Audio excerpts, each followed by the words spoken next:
Baru-baru ini viral di media sosial rekaman video yang memperlihatkan aksi kocak emak-emak. Bagaimana tidak, dalam rekaman video yang diunggah oleh akun Instagram @terangmedia itu dengan jelas memperlihatkan aksi seorang emak-emak yang merayap di lantai rumahnya demi menghindari seorang debt collector. Diduga emak-emak itu menghindari debt collector yang sedang merekam aksinya itu lantaran tak ingin membayar utang. Tanpa dalam rekaman itu, awalnya sang perekam video merekam bagian depan rumah emak-emak tersebut. Tak lama, ia kemudian mendekatkan handphonenya ke sebuah jendela kaca.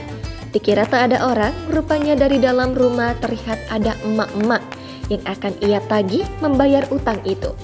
Ternyata sang emak sedari tadi menyaksikan dan mengintip kegiatan sang debt collector di depan rumahnya.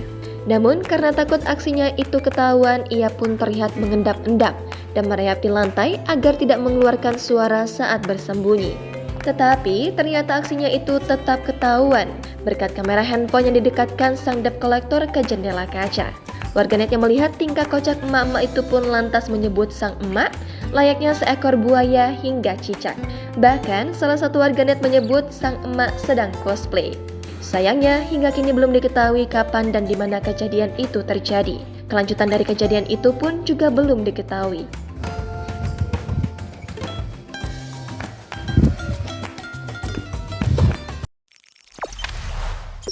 Jangan lupa subscribe, share, komen, dan like ya.